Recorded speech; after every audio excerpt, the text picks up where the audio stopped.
we had everything going against us. Yeah, we were young, we were broke, we didn't know anything about business. We literally started from nothing. We were never supposed to make it. Yo, what's up, guys? What's up? Welcome back. If you're just tuning into us, welcome to our podcast. This is the Win Anyway podcast. And we decided to call it that because we want you guys to remember that despite your circumstances, no matter what's happening, that it's your choice whether you want to win anyway or not.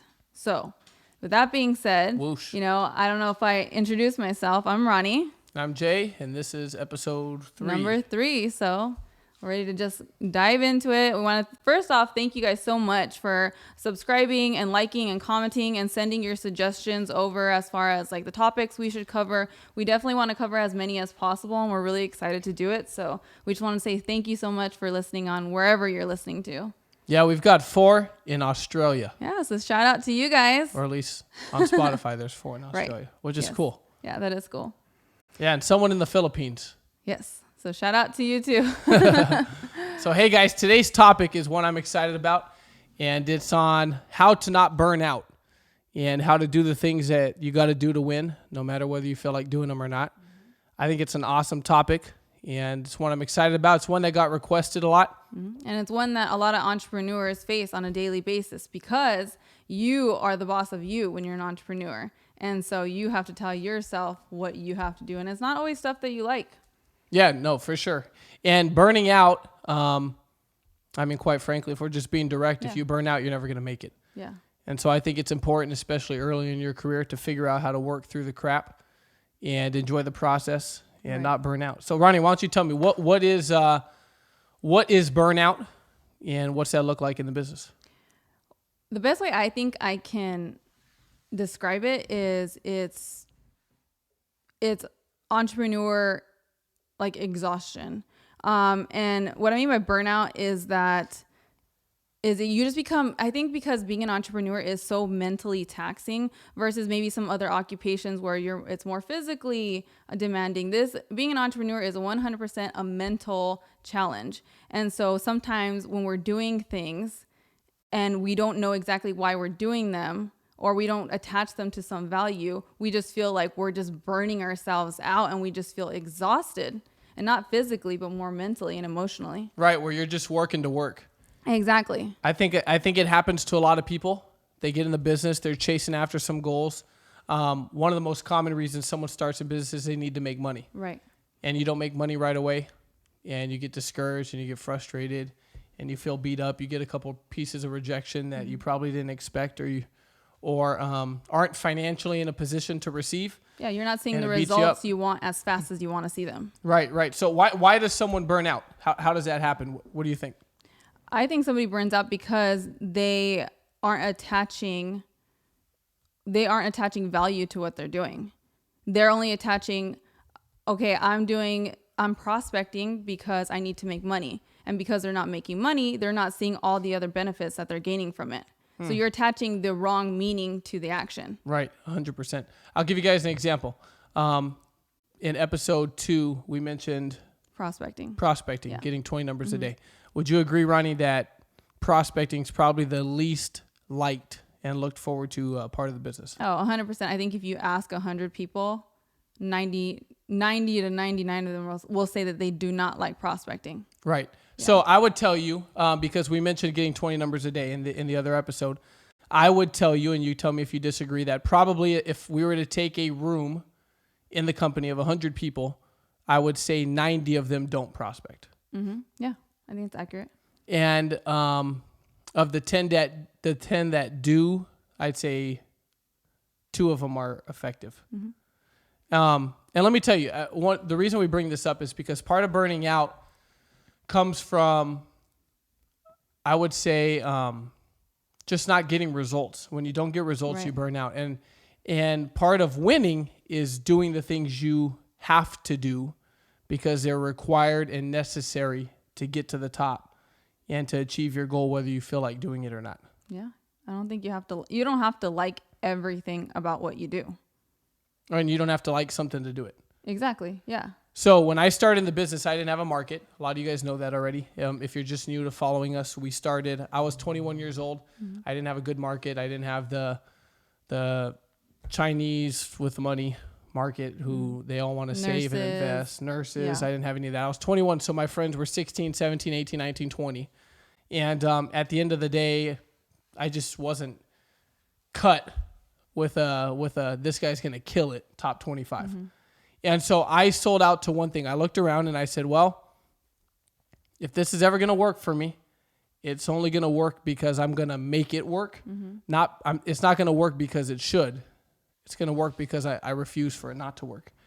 And so what I did was I learned very quickly that I needed to sell out to prospecting if this was ever going to be something that worked for me. Mm-hmm.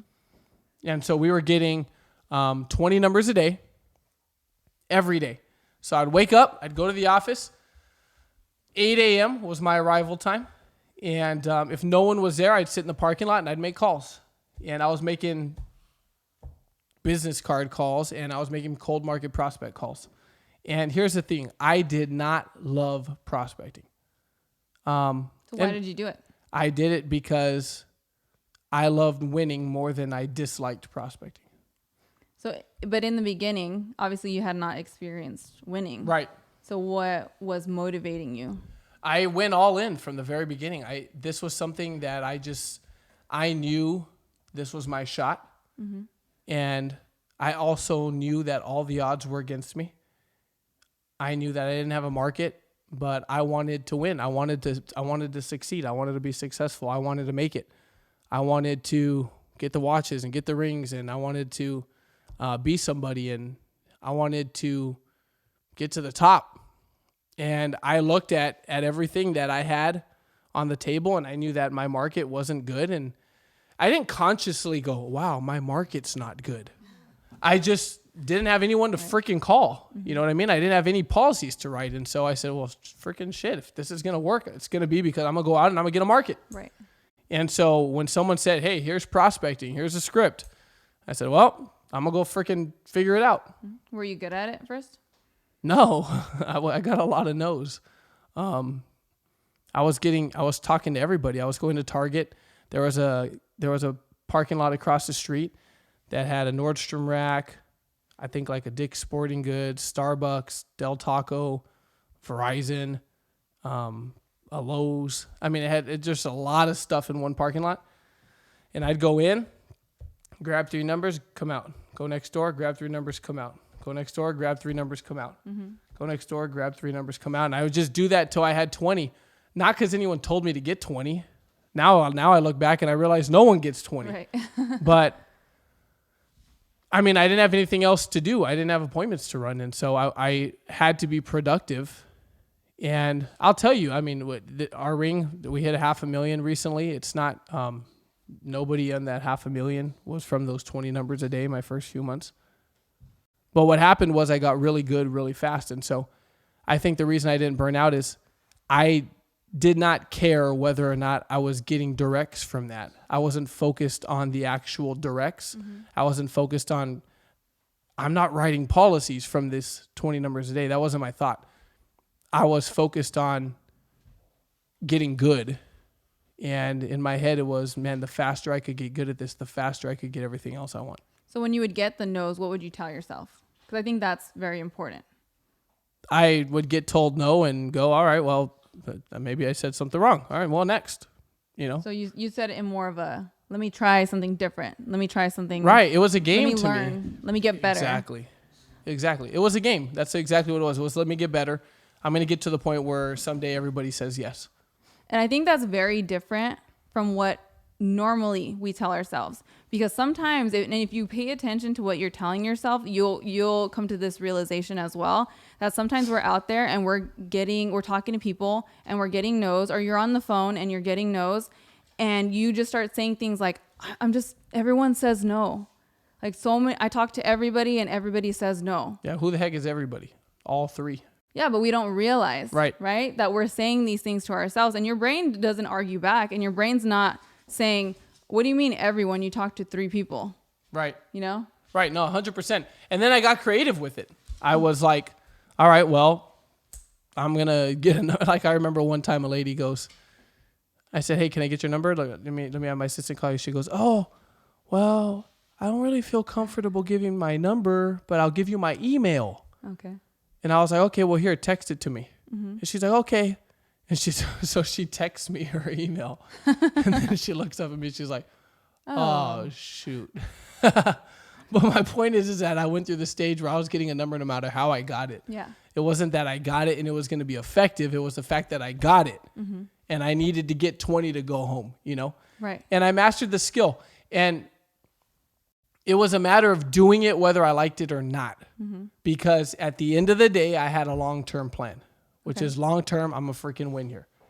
And I looked at everyone else around me and I said, he gets no numbers. He gets one a day.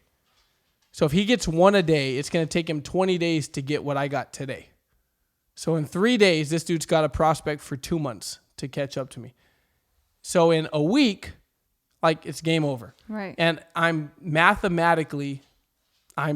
to win because the odds are in my favor if I'm getting 20 numbers a day. The same way as if you're calling, XYZ amount of, appointments a day. I mean, it's just mathematically the numbers will work in your favor if you pile enough in. And I did not care whether it was working or not, as long as I was working. So you're running the numbers. You're trusting the system. You're telling yourself right. on a daily basis that you're doing all of these things because you want to get good as soon as possible. 100%. Right? So the faster I get good, the faster I get free. Right. Okay. And the faster I get good, the faster I could, if I'm lazy, scale back and still get the same amount of results. But in the beginning, especially in the beginning, I have to front load my efforts because I'm not trying to take 10 years to get there.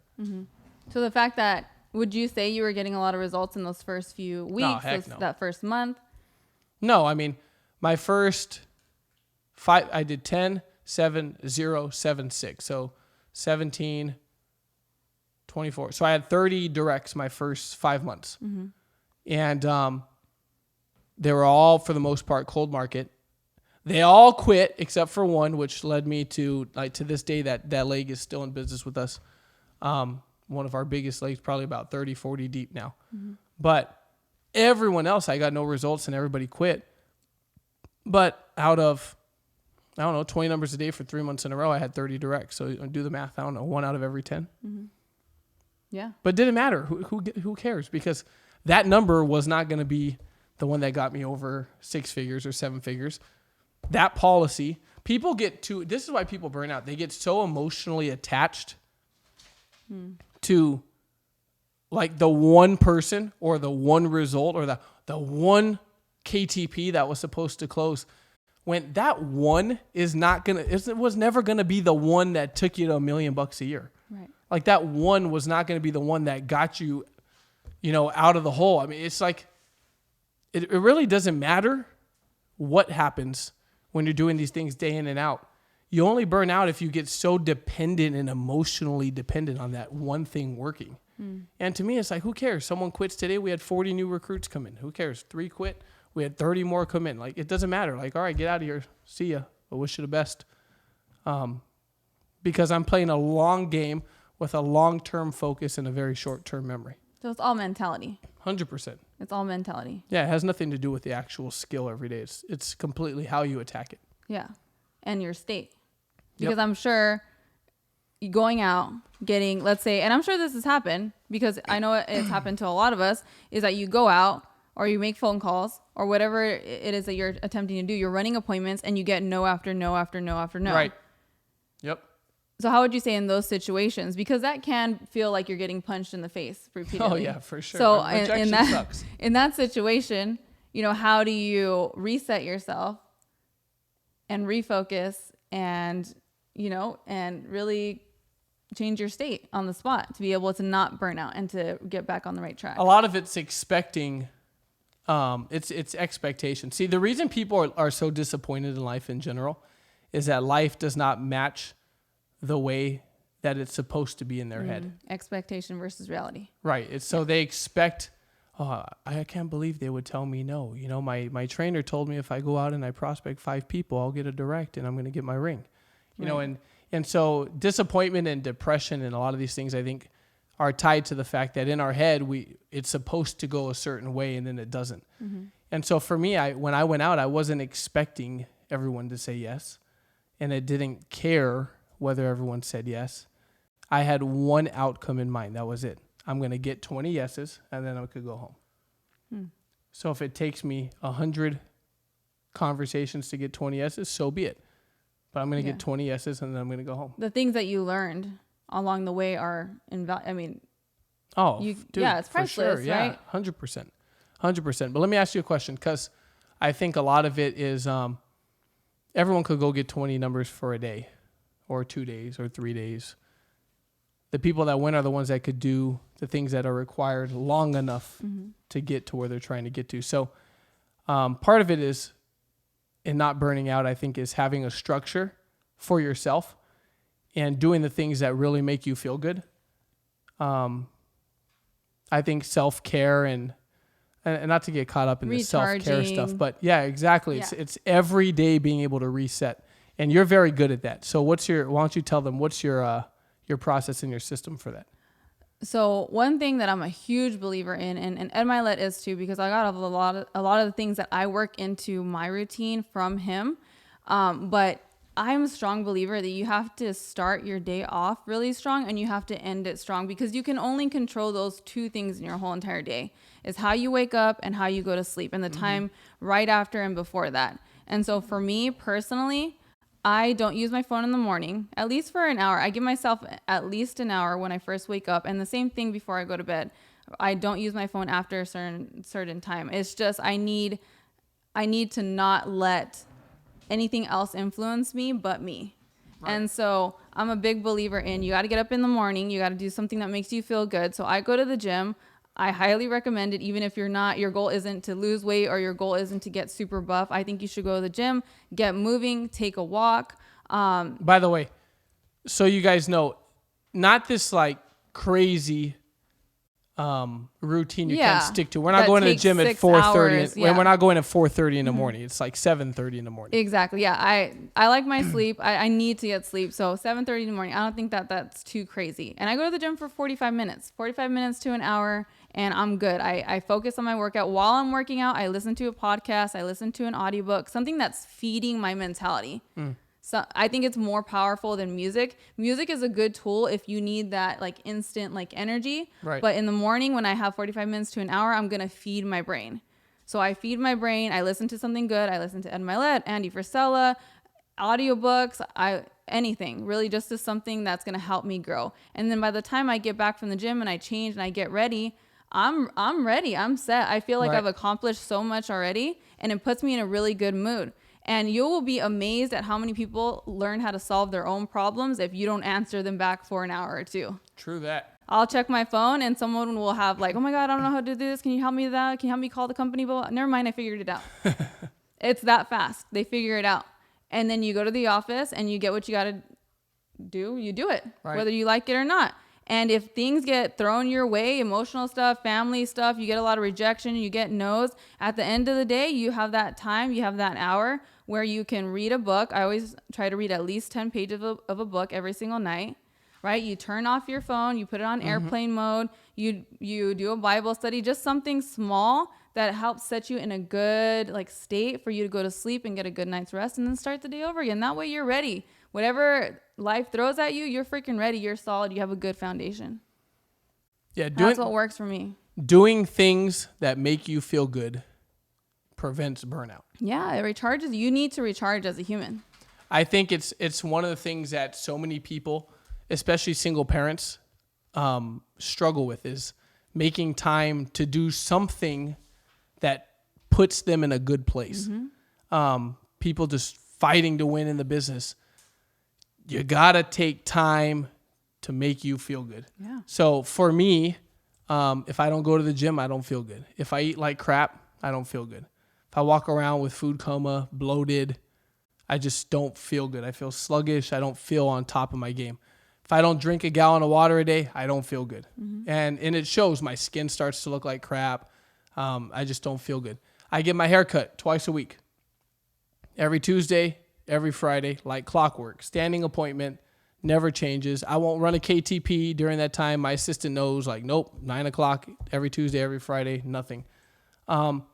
Because it makes me feel good. It makes me feel clean. It makes me feel fresh. Getting my suit dry cleaned, putting on a nice, like, there's nothing better than putting on a nice, crisp, white shirt right from the dry cleaner. I mean, but these are little things. Getting my shoes shined. Like, these are things that some people go like, oh, high maintenance. But it's not that. It's that I'm going out and I'm grinding every day and I'm working. I'm running 5, 6, 7, 8, 9, 10 appointments a day. I'm getting prospects. I'm trying to meet with my team. I'm listening to everyone's bullshit all day. And at the end of the day, there are only a few things while I'm in the building season that I'm going to do for me all the time, and going to the gym and getting my hair cut and shining my shoes and getting my clothes dry cleaned. Those are a couple of those things that give you confidence, right? Yeah. Just like for you, going to the gym gives you confidence. And here's the thing. I've come to discover that happiness, when someone isn't happy, it's so much tied to confidence. Because when you're confident, you feel good, and it's so much easier to be happy. And when someone's not confident, it very much affects your happiness and your performance. And so doing those things that when you wake up and you put on your suit and it fits you good and you got your hair cut and you feel on your game and you're drinking a lot of water and your body's wide awake. And you accomplished something in the morning. You did something already. Exactly. You ended your shower with like 2 minutes of it being cold and your skin's like, boom, like freaking white. Like, man, you walk out of the house, and even if you have a long day and you had a chargeback yesterday, like, you're ready to crush the freaking day. And I mean, it puts you on track to really to win the day, as we say in tenacity, win the day. And I just, man, I feel like it's so important. Yeah, and when he's talking about is that confidence comes from growth. You know, all those things are you growing into the person that you want to be. Right. And when he's talking about getting those numbers or making those phone calls or running those appointments, regardless of the result, you grew in some way because you learned something. And happiness is progress. Yeah, for sure. So as long as you're making progress and you're conscious of it, and every single time you do something, no matter the result, you say, okay, this is what I learned from it. This is what I gained from it. And now I'm a better person because of it. You won't burn out. You'll be good. Oh, here's the deal, guys. It may be a slow process, and you may make slow progress to your results. But quitting, no matter how bad you feel, no matter what's gone wrong, quitting never speeds up the process. No. And so when you come in the business, you have to remember that you're selling out to build something. You're not signing up for a job. You're selling out to build something.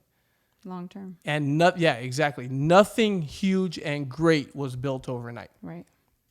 It's a long-term focus with a short-term memory. Long-term focus, short-term memory. Doesn't matter who quits on you today, who charges back tomorrow, who lies to you the next day, who tells you they're going to hit their goals and doesn't do it, who says they'll be at the meeting and doesn't show up. Like, none of that crap freaking matters, because none of that stuff was going to be the end of the day and the end of the game. It's a long-term focus, short-term memory. People come here from all over the world to the United States for an opportunity. We've got the best opportunity in the world. I don't believe there's anything better. Right. But I think we live in a world that wants everything overnight. Fast. And fast food, fast internet, fast cars, phones. Fast service, fast phones, fast recruits, fast get rich, fast rings. Like, it doesn't work like that. Right.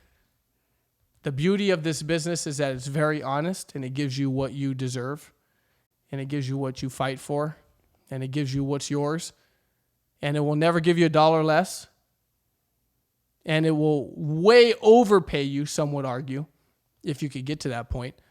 But it's a matter of just grinding up front. Don't burn out by getting caught up in today. It's that simple. Bottom line. And do the things that you have to do, even if you don't like doing them. Exactly. That's what separates the top from the bottom. And that's why we're fired up to be here. Yes. And we are just a product of refusing to quit and refusing to give up and refusing to only do the things that are easy. I mean, we choose to do the things that are hard because that's the great separator. Yes. Whoosh. Fired up. Guys. Peace. See you next time.